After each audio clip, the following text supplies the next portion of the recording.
सबसे पहले तो मनोज जी, आपका हमारे कार्यक्रम में बहुत बहुत स्वागत है। प्रणाम।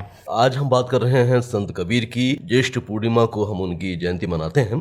कबीर की जब हम बात करते हैं तो बहुत सारे उनकी बातें हमारे जहन में आ जाती हैं। पहला विचार आपके मस्तिष्क में क्या आता है? पहला विचार मेरे मस्तिष्क में जो आता है वो ये है, पता नहीं क्यों ऐसा हुआ हमारे यहाँ कि लोगों ने कबीर के राम को तुलसी के राम से भिन्न बताना चाहा और दोनों को एक दूसरे के विरोध में स्थापित करना चाहा। यदि उन्हें भिन्न भी होना ही था तो राम शब्द की भी क्या आवश्यकता थी? यदि उन्हें भिन्न होने की जिद थी तो उनके स्वर इतने मिलते क्यों थे? तुलसी के यहाँ ये होता है कि हनुमान कहते हैं कि मोहू पर रघुबीर, और वहाँ कबीर कहते हैं राम नाम ल्यो लाई करी, चित चेतन है जागी, कहे कबीर ते ऊबरे, जे रही राम ल्यो लागी। दोनों का स्वर एक जैसा है। तुलसी का निर्गुण सगुण में भेद न मानना और कबीर का ये कहना कि संजोगे करि गुण धरिया, बिजोगे गुण जाई, जिभ्या स्वार्थी आपने, कीजे बहुत उपाय। दोनों में कोई फ़र्क ही नहीं है। कबीर एक पद में ये कहते हैं कि संतन धोखा कासु कहिए, गुण में निर्गुण निर्गुण में गुण, बाट छाड़ क्यों बहिए। तो इसका तुलसी के अभेद से क्या फ़र्क था? कबीर कहते हैं कि राम नाम संसार में सारा, राम नाम भव तारन हारा। और तुलसी कहते हैं कि नाम अनेक गरीब अनेक निबाचे, लोक वेद बद बर बिरिद बिराजे। दोनों बातें एक ही हैं। कबीर कहते हैं कि राजा भयो गांव सो पाए, टका लाख 10 बात, रावण होत लंका को छत्रपति, पाल में गई बिहात, कहे कबीर रावण भज बौरे, जन्म अखारत जात। तो क्या वो किसी सगुण संत से कम लगते हैं? यानी वो रावण की बात कर रहे हैं कि रावण लंका का छत्रपति हुआ और पाल में गई बिहात। हरि गोपाल रघुनाथ, राजा राम मुरारी, रघुनाथ गोविंद शब्द जो है कबीर के यहाँ बार बार क्यों आते हैं? कबीर यदि निर्गुण हरि की बात कर रहे होते तो निर्गुण के चरण कहाँ से आ जाते? जब वो कहते हैं ना कि कहे कबीर दासन को दास, अब नहीं छाड़ो हरि के चरण निवास। तो इसमें और जो विभीषण के प्रभु पद प्रीति सरित सो बही में क्या फ़र्क है? कबीर का एक पूरा भजन देखिए। भज नारदादि सुखादि बंदित, चरण पंकज भामिनी, भज भज से भूखन, पिया मनोहर देव देव शिरोमणि, बुधि नाभि चंदन चरिचिता, तन हृदा मंदिर भीतरा, राम राजसी नयन बानी, सुजान सुंदर सुंदरा, बहुपाप पर्वत छेदना, भवताप दूरिति निवारणा, कहे कबीर गोविंद भजी, परमानंद वंदित कारणा। अब ये पूरा सगुण भक्ति का पद है। और ऐसे ही देखें तो सगुण भक्ति की वो कबीर रचना देखें कि जाके भक्ति बाछू, जगत गुरु गोविंद रे। कबीर अवतार कथा भी उतने ही प्रेम से कहते हैं। प्रहलाद पधारे पड़न साल, संग सखा लिए बहुत बाल, मोहि कहा पड़ाव आल जाल, मेरी पाटी मैं लिख दे श्री गोपाल, तब सेना मुर्का कयो जाई, प्रहलाद बंधायो बेगी आई, तू राम कहन की छाणी बानी, बेगी छुड़ाऊँ मोर कोहो मानी, मोहि कहा डरावे बार बार, जिन जलथल गिर को कियो प्रहार, बाध मोरे भावे देह जार, जेहूँ राम छाड़ो तो गुरहगार, तब काढ़ खड्ग कोहियो रसाई, तो ही राखन हारो मोहि बधाई, खम्बा में प्रकट्यो गिलारी, हरनाकस मारियो नख बिदारी, महापुरुष देवाद देव नरस्यंध, प्रकट कियो भगत भेव, कहे कबीर कोई लहे न पार, प्रहलाद उबारियो अनेक बार। यहीं पर उनको नरहरि भी याद आ रहे हैं, राम भी याद आते हैं, माधव भी याद आते हैं। राम ऐसे ही जानी जपि नरहरि, माधव मधुसूदन बनवारी। एक पद में वो कहते हैं कि दर मांदे ठाणे दरबार, तुझ बिन सुरति करे को, मेरी दर्शन दीचे खोल किवार, जय देव नाम विप्र सुदामा, तिनको कृपा भई है अपार, कह कबीर तुम समरथ दाते, चार पदारथ देत न बार। तो इस तरह से उनके एक के बाद एक पद आते हैं, शब्द आते हैं, और वो जो है रामचरण की वैसे ही बात करते हैं जैसे कि तुलसी करते हैं। कबीर भी कहते हैं कि रामचरण जाके हृदय बसत हैं, ताजन को मन क्यों डोले।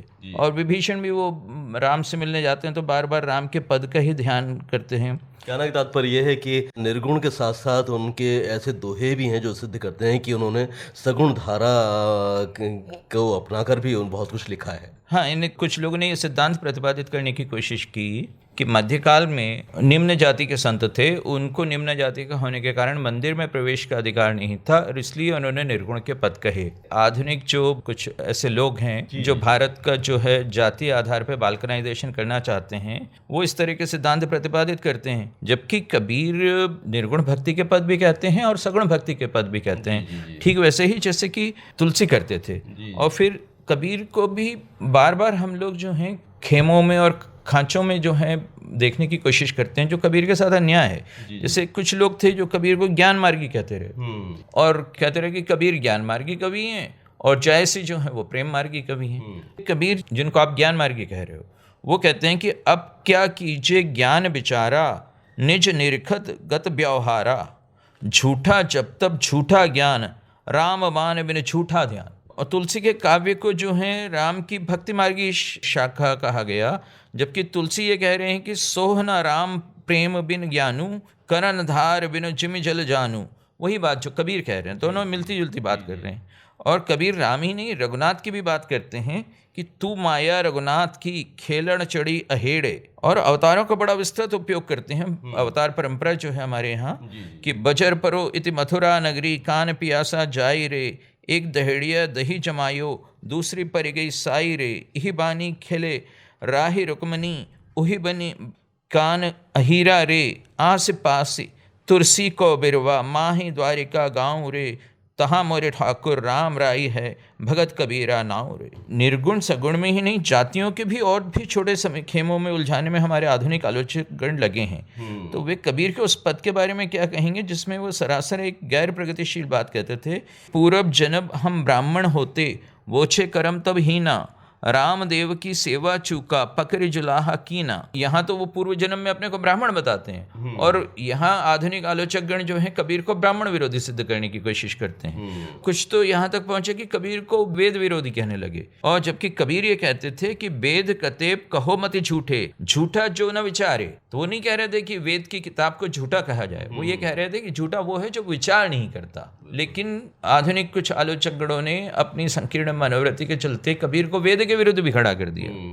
तो इतने वर्षों में आप क्या देखते हैं मनोज जी कि आज जो कबीर ने वर्षों पहले लिखा है वो कितना प्रासंगिक है और आज समाज को सही दिशा में देने में उनके जो दोहे हैं वो कितने महत्वपूर्ण सिद्ध हो रहे हैं? एक आलोचक थे, मैं बताऊं कि वो ये कह रहे थे, जाना जा सकता है कि कबीर अपने पीव के सामने बहुरिया और दुल्हनिया बन रहे हैं, नीच निषाद नहीं। और ये ऐसा कहकर वो ये सिद्ध करना चाह रहे हैं कि कबीर जो हैं अपने एक तरह का कंपनसेशन करते थे, एक तरह की क्षतिपूर्ति कर रहे थे जब खुद को राम की बहुरिया और दुल्हनिया बता रहे थे, क्योंकि वास्तविक जीवन में वो ऐसे नहीं थे। और इसलिए जो है वो विनम्रता के पद जैसे तुलसी लिखते हैं तो वैसी विनम्रता के पद जो हैं कबीर नहीं लिख रहे थे, क्योंकि वास्तविक जीवन में इनकी स्थिति दूसरी थी। तो कविता जो है उनकी उस तरह की क्षतिपूर्ति थी, ऐसा कोई सिद्धांत भी लोग बताने की कोशिश करते हैं।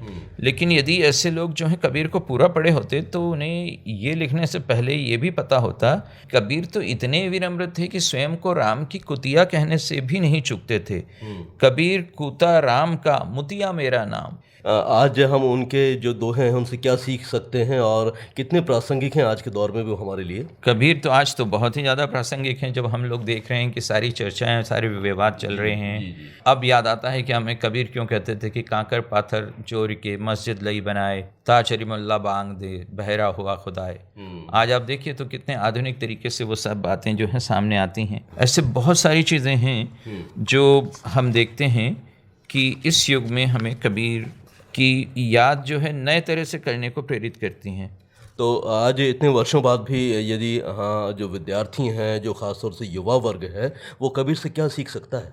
कबीर से वो ये सीख सकता है कि जीवन को एक तरह की समग्रता में देखे, पूर्णता में देखे। लोग जो हैं कबीर का जो कहना चाहिए कि एक रहस्यात्मक अनुभूतियाँ थी, अनुभूतियाँ जो हैं कोई साधारण किस्म की आधुनिक राजनीति में उलझने के लिए नहीं थी। कबीर की अनुभूतियाँ बहुत ही प्रामाणिक थीं, ईश्वर की अनुभूति थी। कबीर की दृष्टि, उनकी आध्यात्मिक दृष्टि बहुत विशाल है। उनकी सामाजिक दृष्टि जो है किसी भी तरह के पाखंड को, चाहे वो इस पक्ष का हो चाहे उस पक्ष का, बख्शती नहीं है। और वो आलोचना करने का जो है एक स्वतंत्र जो है अधिकार अपना सुरक्षित रखते हैं, उस समय भी रखते हैं जबकि उस समय की राजसत्ता जो है उनके विरुद्ध जो है बहुत ज़्यादा कार्यवाही कर रही थी और कबीर को जो है झेलना भी पड़ा था। तब भी कबीर की आलोचना का स्वर जो है कभी मंद नहीं पड़ा। जो चीज़ गलत है कबीर के लिए गलत थी, वो उसको किसी भी तरह से जो है औचित्यकरण में नहीं लगते। तो आधुनिक पीढ़ी को ये सोचना चाहिए कि जिस तरह की आधुनिकता कबीर ने मध्यकाल में दिखाई थी,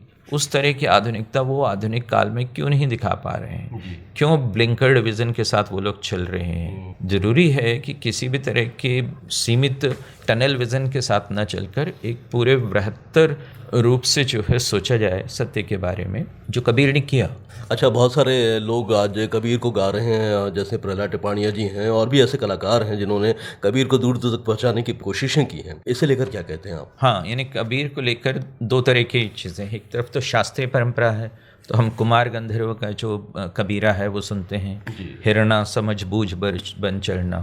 तो दूसरी तरफ जो है प्रहलाद टिपाणिया हैं और हेमंत चौहान हैं और बहुत सारे लोग हैं जो लोक परंपरा से आते हैं। और कबीर पंथ जो है मुख्यतः देखें तो वो लोक का पंथ है। और गांव-गांव में आज भी कबीर पंथी जो हैं, मैं चूँकि फील्ड में रहा अपने प्रशासनिक अनुभव के दौरान, मेरी प्राय आदत भी ये थी कि मैं गांव में नाइट हॉल्ट करता था, रात्रि विश्राम करता था। तो मैं गांव में जो ये कबीर पंथी होते थे, नाथ पंथी होते थे, दादू पंथी होते थे, कमाल पंथी होते थे, इन सबको मैं बुलवा लेता था। फिर इनके भजन सुनता था। तो मैंने देखा कबीर जो हो सकता है कि कॉन्वेंट की पाठ्य पुस्तकों में मिट गए हों या लोगों को जो है सिर्फ अपने पाठ को रटने के रूप में ही याद हो, लेकिन गाँव में जो हैं कबीर आज भी जीवित है। गाँवों में जिस तरह से उनको गाया जाता है, कई बार तो मैंने अपने प्रशासनिक चीज़ों में जो है कबीर का उपयोग किया। जैसे साक्षरता का जब हम लोग कार्यक्रम चला रहे थे, अभियान चला रहे थे, कबीर ने जो कहा था कि साधो सबद साधना कीजिए, तो मैंने जो है उसका उपयोग जो है